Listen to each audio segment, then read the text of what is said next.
The destruction of Pennsylvania Hall. So picture this. It's May 1838. Philadelphia, land of liberty, cheesesteaks, and angry mobs. A bunch of idealists build this shiny new building called Pennsylvania Hall, meant to be a temple of free discussion. They're like, let's talk about equality and justice. And Philly's like, no, and literally burns it down after 4 days.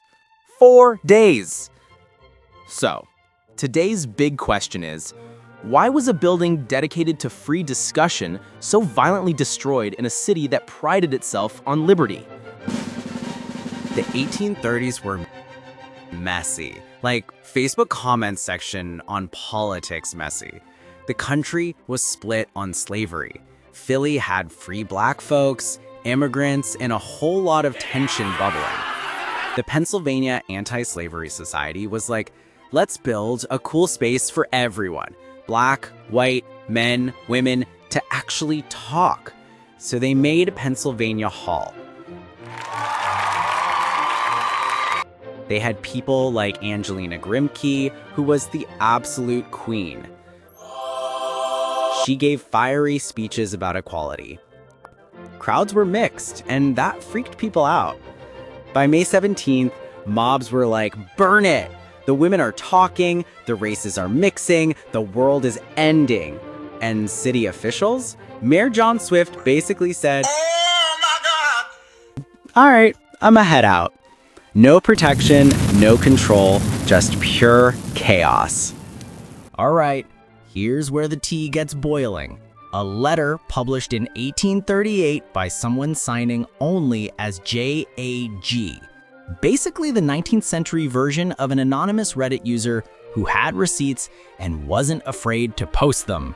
So, who was J.A.G.? We don't actually know his full name, just the initials. But historians think J.A.G. was a Philadelphia abolitionist or close ally who attended nearly every meeting in Pennsylvania Hall before it went kaboom.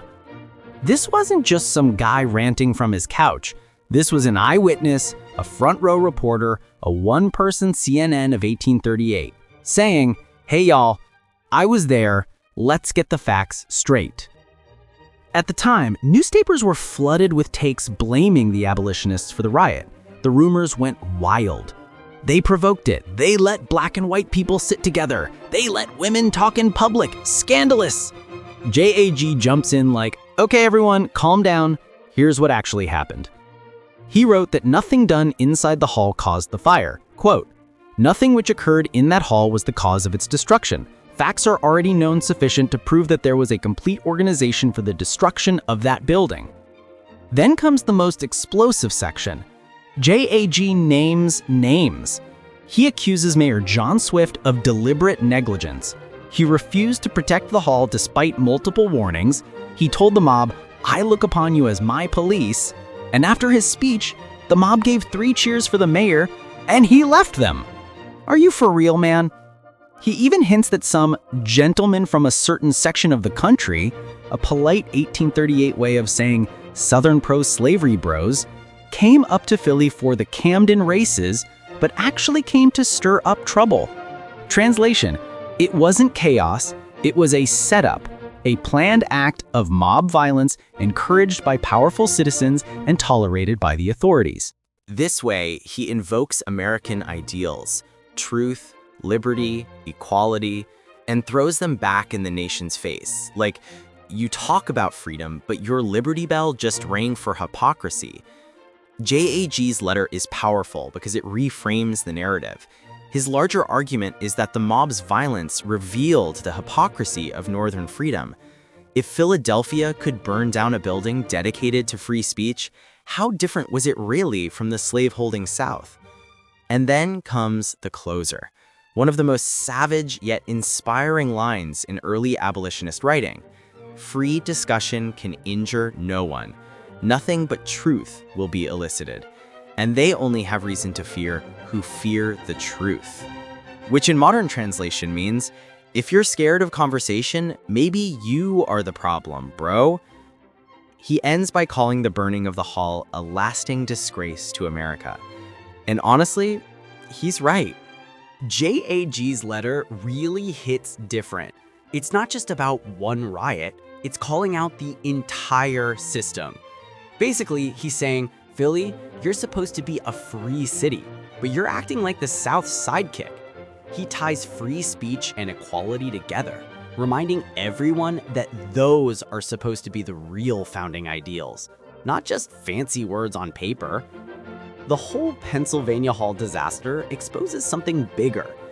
Even in the free North, racism was still running deep. But here's the thing, while the hall burned down, the idea behind it didn't. Abolitionists came back louder, more determined, and women reformers gained major respect in the movement. It's like that movie moment when the hero gets knocked down, wipes the blood off their lip, and goes, "All right, now I'm mad." From here on out, every road leads straight to the Civil War, the ultimate we need to talk moment in US history. Although Pennsylvania Hall tragically went down in flames, it became a legend. Its ideals endured in the abolitionist movement, the women's rights movement, and later the struggle for civil rights. It makes us revitalize an image in our mind. In the ashes, the fighters picked up the freedom torch, both literally and metaphorically. So, basically, the whole story is America says it loves freedom, but in 1838, Philly showed what happens when liberty starts trending. And guess what? People can't handle the comments section.